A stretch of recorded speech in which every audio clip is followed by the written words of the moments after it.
сайн байцгаана уу. Тэгээд 12 сар яг ч юм их догтлолтой сар. Тэгээ санагддаг уу?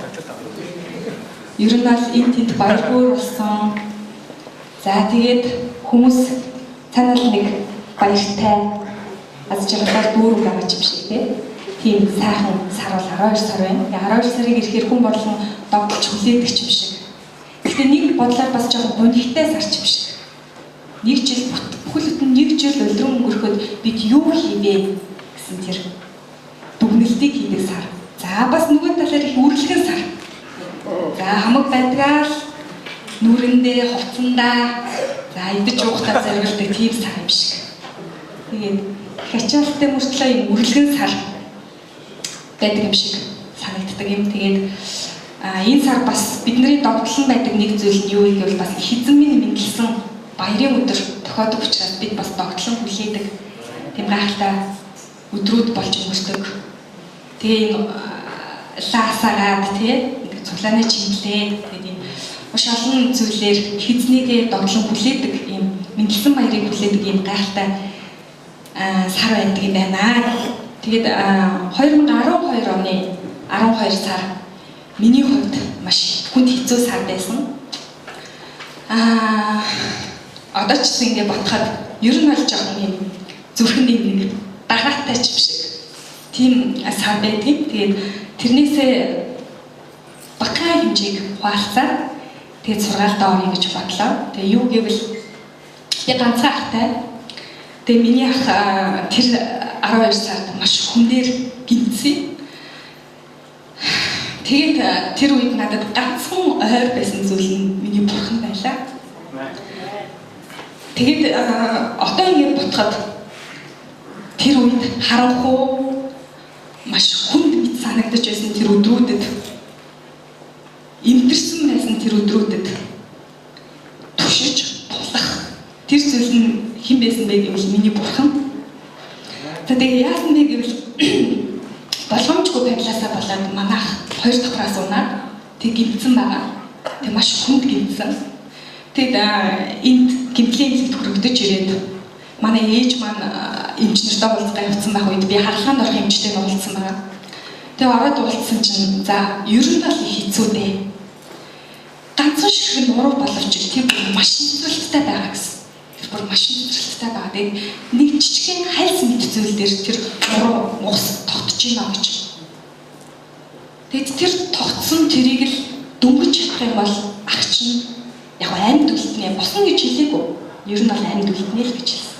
Тэгэд тэр жижигхэн зүйлийг хийж чадах юм бол тэр хүнд амьдрал бэлгэлэх юм байна. Тэгэд би тэрийг сонсоод эмчийн өрөөнөөс яаж гарснаа ч ер нь мэддэг. Надад маш хэцүү. Гараад би гимтлийн хэлний шатан дээр суугаад ганцхан зүйл надад бодогдсон. Хүмүүс боломжгүй зүйл байдаг юм бол бурханд үгүй хүмүүс боломжгүй мэд харагддаг зүйл байд юм бол бурханд боломжтой харагддаг юм а гэж надад тэр л үг орж ирсэн ба. Тэг үнэхээр бурханд боломжтой байдаг бүх зүйл. Хэрвээ тэр хүний сайн сайхны төлөө байдаг бол бүх зүйл боломжтой байдаг. Тэгээд ах нь хаалгаанд орсон. Тэгээ маш удаан хаалгаа үргэлжилсэн. Тэгээ гарч ирэхдээ ер нь бол хаалгаа амжилттай болсон гэж хэлсэн. Гэхдээ дагалдах үр дагаврууд нь маш хүнд байх болно гэж. Магадгүй хөл дээрээ босхгүй байна гэж. Тэгээ бас л нэг зүйл зүрх сэтгэлд байсан нь юу юм бэ? Миний өчүүхэн жижигхэн итгэлээр дамжуулаад гिचийн үр мэддэг жижигхэн тэрнээс жижигхэн тэр итгэлээр нь дамжуулаад миний ахыг авраасаа гэж би залбирсан. Тэгээ цуглааны минь гэсэн тэр үед маш ихээр миний ахын төлөө залбирч ирсэн, үргэлж ирж ирсэн. Тэгээд манайх ер нь бол сарын дотор боссон баг. Маш гоцтой. Бид агаатгаа бид хоёулахнаа гимтлийн хэлд хоёулахнаа байлаа. Тэгээд тэр үед эхлээд би ахыг өргөж чаддгүй байлаа л да. Орноос босгоод юунээр суулгаж чаддгүй байлаа. За нөгөө тэрэгцэртээр суулгаж, тэрэгцэрээс аваад 0 дээр суулгаж чаддгүй байлаа. Гэсэн чинь сүүлдээ нөгөө чи их мэрэгчлэн болсон. Аваад тавиал, буцаж аваад, буцаж тавиал. Маш мэрэгчлэн болсон. Амьдралаа хизээч хүмүүсийн одоо юу гэдэг тэр тусмаа эрэгтэй хүнийг асарч хамгаална гэж боддгоо байсан би ганцаархан үлдэх үедээ ахыг асарч эхэлсэн. Бүх зүйлийг нь хийсэн. Ямар хоол идвэл зүгээр юм бол, юуг нь хийвэл зүгээр юм бол, яахан зүгээр юм болоо гэж би үргэлж боддог гэсэн. Шүн өвдгөөр нь хідэн шиг лаа хийх вэ? Ямар юм болох вэ? Гэдгийг маш сайн мэддэг болсон. Тэр сарын хугацаа. Тэгээд Бурхан ямар хүмүүс илүү ойрхон байдаг вэ гэвэл эмтэрсэн, шаналсан, гимцэн тэр нэгэнд Есүс Христ хэлсэн байдаг. Би гимтнүүдийн төлөө, өвчтөй байгаа тэр хүмүүсийн төлөө, эмч хэрэгтэй байгаа тэдний төлөө би ирсэн юм а гэж хэлсэн.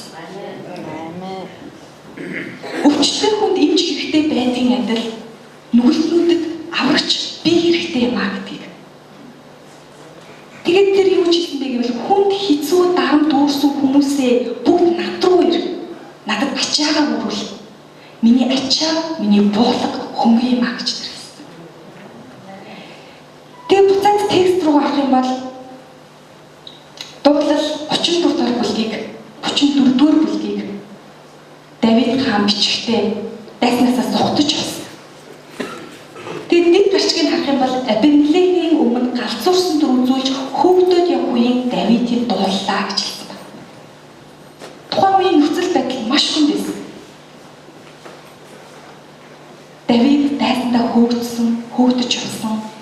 Маш олон хүнд хэцүүг даван туулж ирсэн. Тэр үедээ Давидыг харсан нэг зүйл бол Бурхан аврагдсан мал гэдгийг харсан байна. Тэгэд тэр юунаас авардаг вэ гэвэл альва бузар муу альва одоо тэр хүнд хэцүү тэр бүхнээс Бурхан аврагдсан мал гэдэг. Аврах гэдэг нь ямар учиртай үг гэвэл чөлөөлөх, ангижруулах, гисгэх гэсэн утгатай. Тэр 17 дугаар ишлэгийг унших юм бол зүвтүүдийг хашгирахад эзэн сонсож зовлон шаналл бүгдээс нь таныг тэднийг аварна гэж хэлсэн. Зүвт нэгнийг хашгирахад хэн сонсдог вэ гэвэл Бурхан сонсдог. Тэгээд тэр сонсоод түүнийг хариулаад зогсохгүйгээр түүнийг тэр замаас нь түүнийг тэр хүнд хэцүү байгаа тэр замаас нь тэр гитлэгдэгэ гэж хэлсэн. Хүн болгон асуудал байдаг. Гэхдээ хүн болгон түүнийг нь мууж альтардаг. Тэр тусмаа надад нэг зүйл нь юу вэ гэвэл Христ итгэгч хүмүүс эзэнтэй уулзраас тийм үү их нууд за ивэл дүүрэл дүүрэн байгаа. Окей. Сайхан байна гэж би биндээ хэлдэг. Энэ нь бол зөв. Гэхдээ бид бас зовлон бэрхшээлээ бас хуваалцаж түүний төлөө залбирч би биндээ одоо нэг дэм болж чадрах хэрэгтэй. Өөрийн залбирал их сайхан. Тэгээ өнгөрсөн 7 хоногт өглөөний залбирал болж өнгөрсөн. Тэгээ би нэгдэг 5 дахь хойшлол ирж чадсан. Тэгээд 5 дахь өдөр ирээд ингээд сонсоход ингээд залбирч байхад хүмүүсийн тэр залбирч байгааг сонсоход надад маш сайхан байсан. Юу гэвэл тийм өөрсдийнхөө төлөө залбирч байсан хүн бараг л хор байсан. Дандаа хүмүүсийн төлөө, дандаа итгэгчнэрийн төлөө, дандаа эсийн бүлгийн төлөө. Тэд дуун ихтэйгээр залбирч байсан.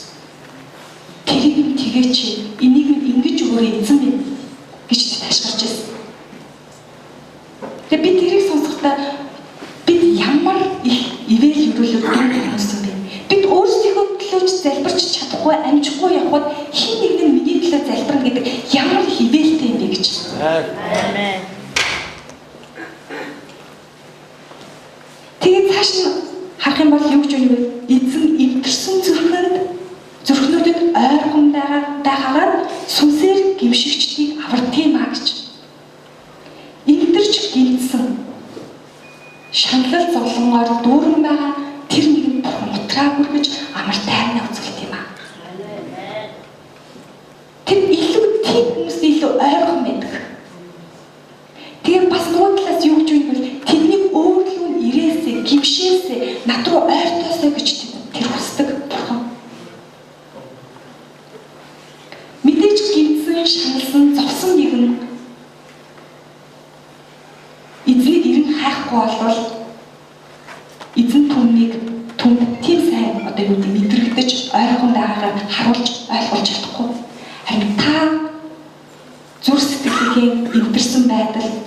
дэлхийг хүнд хэцүү бурханд өчөхгүй. Гимших үед бурхан танд ойрхон байж хариул. Тэгээ 12 сард тэр 12 оны 12 сард чинь бас нөгөө дэлхийн төгсгөл ойртоо яалаа. За 12 сарын 2012 оны 12/22 дэлхий сүрнэ. Тэгсэн мэт айгуу сони болсон шүү. Юу гэвэл лаач үдэнцээ бэлдээрээ гэсэн шүү. Гэхдээ дэлхий сүрэхэд лаач үдэнц одоо хэр байх вэ? Тэ? Тийм нэг сонин зүйл хүмүүс хандарч байхад харин миний зүрх сэтгэлд юу байсан бэ гэвэл би ахыгаа босгох юмсан гэж бодчихсон. Ах минь босчих юм бол миний хувьд үнэхээр окей. Би үнэхээр болох гээд гэсэн бол надад төрчихсөн. Тэгээд тэр үед бас би Библийн сургуулийн 1-р курсын оюутан байлаа. Тэгээд 1-р курсд байхаа орсныхаа дараа зөв 3-4 ах нар маань ах эгч нар маань юу сануулдаг гэсэн бэ гэвэл за хамгийн анхны орж ирсэн оюутнуудад сатан их дайрдээ шүү гэж. Тэгээд түүнийг хамгаалаарай гэж. Тэг би одоо яад юм бол таа гэж их бодчихсон. Яад юм бол тэ одоо сатан яаж дайрд юм бол тэг магадгүй бурхан руу ойртог алхмуудыг хийх болгон сатан ажиллаа хийхийг хүсдэг. Яг гэвэл бурхан бидэнд сатан биднийг бурхан руу ойртуулахыг хүсдэггүй байхгүй. За энэ туул бурхантай ойрхон байх гэдэг туулыг зулгаад үзье та болох нь гэж. Гэхдээ зулгаах үед сатаныг дайрах үед нь та бүрэн зэсгэлсэн байгаа. Есүс Христийн үгийг урдаа барих юм бол тэр айж болчих бол. Тэр танаас салхан хотох бол. Яг гэвэл хизээч бид ялагчийн талд байгаа учраас тэр ялагдагч хизээч танаар оролдож чадахгүй. Хүнд хэцүү байгаа бол зүрх сэтгэлд чинь хэрвээ хүнд таамд байгаа бол та бүгдийг нь эзэн авчраарай. Тэр газраас чинь гитлүүлэхийг хүсдэг тийм л бурхан. Израилийн ард түмэн 40 жилийн турш цөлд байсан. Өөрсдийнхөө буруугаас болж. Магадгүй хэдхэн сар яваад очих газарт тэр тэд очиж чадаагүй, хүрээгүй 40 жил цөлд амьдарсан. Гэхдээ тэр 40 жил цөлд амьдрахад нь тэднийг бурхан хамгаалсан. Галан баг, үүлэн багнаар тэднийг дагуулж исэн, завчилж исэн. Тэд бурхан миний ус алга гэх үед нь тэдэнд ус өгч исэн. Бурхан миний хоол алга гэхэд тэдэнд маана өгч исэн. Бүр давраад тэдэнд бид махигмаар байна гэхэд тэдэнд бүдэн шуугч исэн. Өөрсдийнх нь буруугаас болоод шантарч хэцүү хүнд байсан тэр цаг мөчид бурхан Израилийн ард түмнийг хаяагүй. Яг тэдэнтэй адилхан биднийг ч гэсэн бурхан хаяхгүй. Хаяан зүхтаадаг тийм бурхан биш ээ. Харин үргэлж таны дэргэд байж, үргэлж таны босоосай, урагшлаасай,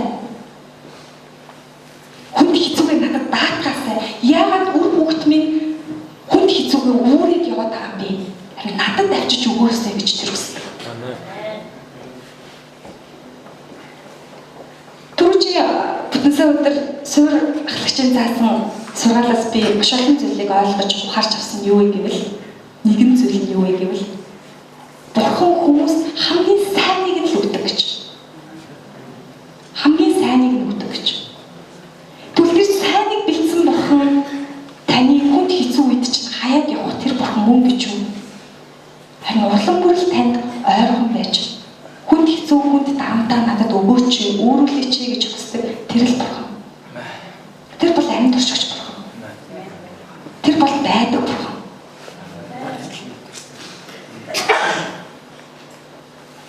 Тэгээ 2-р шүлэг унших юм бол бүх ясыг нь тэрээр хамгаална.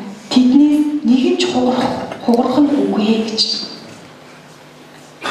Таныг бурхан үсний чинь үзүүрээс хүлий чинь үзүүр хүртэл бүхий л зүйлсээ тэр мэднэ.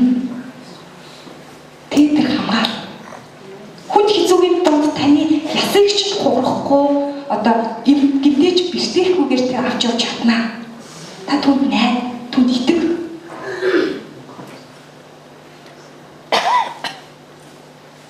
Хүнд хэцүү, хүнд дарамт, шаналл, зовлон, сэтгэлийн уйтгар гуниг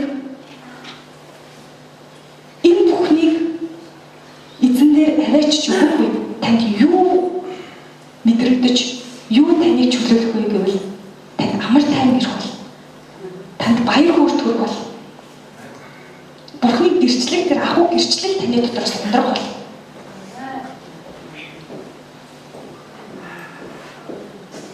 22 дугаар эшлэл эзэн зарц нарынхаа амийг аврах агаар түүнд хорогдох хинэж үл буруутгатна гэж.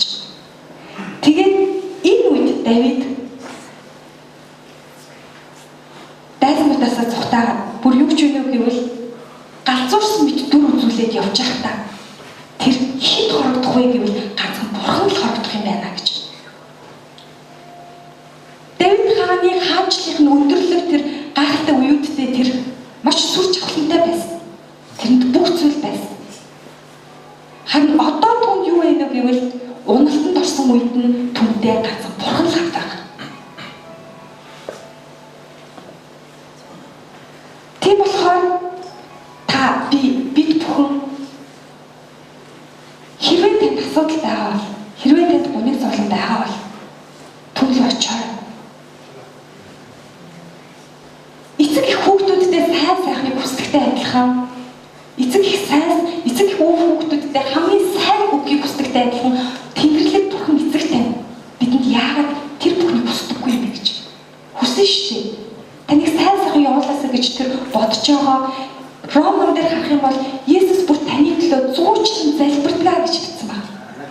Ром 8-д. Тэг цааш нь харуул юу гэвэл энэ хайраас нь биднийг юу салгах юм бэ? Гамшиг уу, хавчлаг уу, дарамт уу, зовлон уу, бэрхшээл үү? Үгүй маа. Христийн хайраас хинч хизээж юу ч салгаж чадахгүй маа гэж.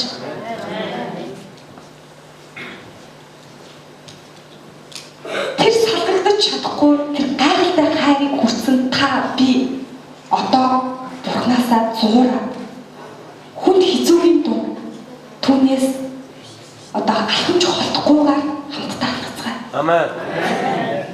Тэр намайг орхиогүй. Одоо миний ах хоёр хөл дээр босоод алхаж байгаа. Амен. Халелуя. Одоо би юу залбирдаг вэ гэвэл даварцсан. Юу вэ гэвэл одоо хаяа миний ах зүгээр алхаасаа гэж би хүсдэг. Гэтэ тийм болно би итгэдэг. Яг бол миний аврагч Бурхан амьд учраас. Миний итгэдэг Бурхан энэ ертөнцийг бүтээсэн бүтээгч учраас тийм хийж чадахгүй зүйл гэж нэгээх юм ч үгүй. Түнд боломжгүй зүйл гэж байхгүй. Түнд боломжгүй зүйл гэж байхгүй шүү. Үнийг би харсан. Юу гэвэл эмчнэрийн хувьд миний ахыг юу гэж хэлсэн бэ гэвэл уучлаа. 2 жилийн туршид юу босхгүй дээ гэж хэлсэн. Гэхдээ миний ах 2 цагийн дотор боссон. Тийм болохоор Бурханд боломжгүй зүйл гэж байдгүй маа. Та түнд итэг. Та түнд найд. Та түнд хил. Тэр биелүүлж өгөө. Гэхдээ тэр сум пад гэдэг бүх зүйлийг гэж биелүүлчихдэг тийм биш л дээ. Айж байж маа. Яг тэгвэл тэр өөртөө ойрхон байхыг хүсдэг байхгүй юу? Хүмүүс ч их муухай шүү дээ. Хүслээ бэлтгэлчээд яваад байна. Зарим үед бид аз жаргалтай үедээ Бурхныг дэндүүр мартчихсан байдаг. Аз жаргалтай ташуугаад харин гуниг зовлонтой үедээ хорогдох газар руугаа гүйдэг. Йошуа номыг бид үзсэн. Тэгээ Йошуа ном дээр хорогдох газрын тухай, хорогдох хотын тухай өгүүлсэн байдаг.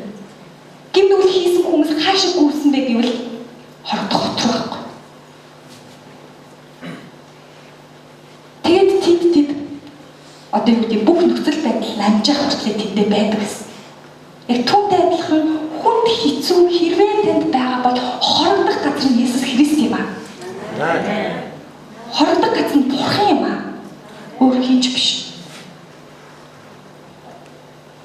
Тэр ганданд байгаа өндөр гихчийн тэр хийвэл шүтээ биш. Хин нэгний Бурханы бүтээч гэсэн байгаа байгальд тийм биш. Харин бүтээгч. Тийм болохоор та хорогдох газар болсон Есүс Христэд хорогдоорой. Түнлөө ойртын ирээрэй. Бүх гэж хэлж байгаа шүү дээ. Ийм жижигнийгч бити үлдээгэй. Түүнд л хэл, түүнд л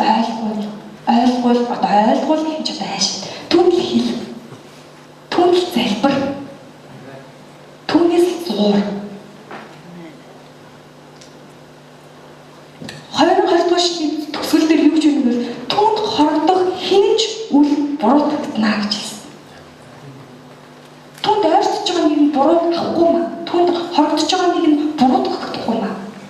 Харин зүгийн замаар, авралын замаар тэр замаар алхах юм аа гэдгийг Давид хэлсэн. Яагаад гэвэл Давидын нөхцөл байдлыг харахад хэцүү байгаа. Давидын хувьд. Тэр үедээ Давид хорогдох газар маань бурхан юм аа гэдгийг хэлсэн. Тэр болохоор ах дүүс нараа. Хэрвээ таны зүрх хүнд хэцүү байж, таны зүрх уйдгар гонигтай байж, таны зүрх эмтрэн, таны зүрх өвчлөж гисэн байгаа бол өвчний гмийг хамгаагч Иесус Христээр таавч. Тэр хэлсэн хүнд хэцүү дагав дүүрсэн хүмүүс бүгд над руу ир. Миний ачаа хүн миний болог амрах юм аа гэж. Тэр бас би энэ дэлхий дээр ирэхдээ өвчтнүүдийн төлөө ирсэн юм аа. Би гим нүгэлтэй шаналн байгаа. Гим нүгэлтэй хэцүү байгаа. Тэр нэгний төлөө ирсэн юм аа гэж хэлсэн. Тийм болохоор бүгдээрээ хорогдох газар болсон. Иесус Христ рүү хорогдцгаая. Амен. Хамтдаа босоод залбирцгаая.